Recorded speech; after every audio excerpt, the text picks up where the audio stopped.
The first law I have to talk about is, the first quote I have to talk about is, an unjust law is no law at all.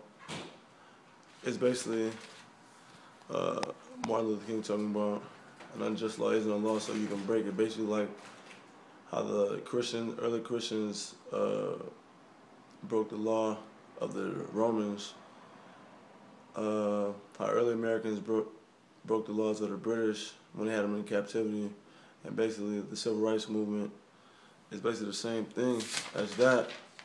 So Martin Luther King basically talks about how he did this as part of the Civil Rights Movement. He basically compared himself to the Apostle Paul because he did things in a just way, even if it was time of turmoil.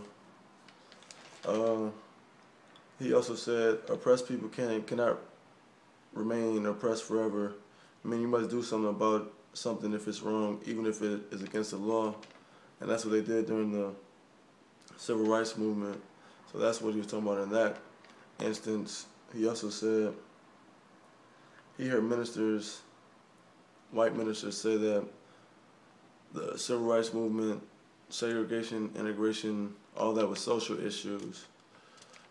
Everybody knows that a minister should talk about social issues even if they disagree with segregation, because they can't do anything about it, but they know what's right and wrong because they're a minister and they're ordained. The next point is you warmly commend the Birmingham police about stopping violence, but you wouldn't have said that if you saw the canine sinking teeth into innocent Negroes, non-violent Negroes at that. So basically, they were commending the Birmingham police for handling a situation that didn't need to be handled. People were just speaking out against rules that was against people because of the color of their skin. And I think Martin Luther King was trying to basically just tell that to everybody, like that the rules weren't right, so they were standing up, and he wasn't even doing it in an unjust way, as some people would think that Malcolm X was doing, because Malcolm X brought violence back. Martin Luther King didn't, and he did it in a way that, and he still got put in prison for it. So I think basically that's what he's trying to say there.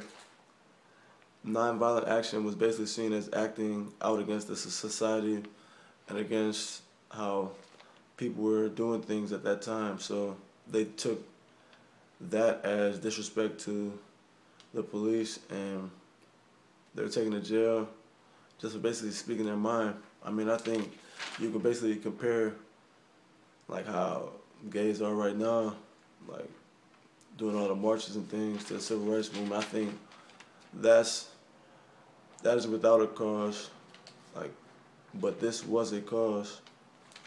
And the last thing is, freedom is never voluntary. Freedom is never voluntarily given by the oppressor. It's demanded by the oppressed. So if you're oppressed for years and years, it's not going to be given to you by the oppressor. You're going to have to do something about it, or you'll be oppressed for years. And that's basically what the things that Martin Luther King was trying to address in his letter, because people had to hear this. If they didn't hear it, then I think things would probably still be the way they are right now. So that's basically my response to the Birmingham letter.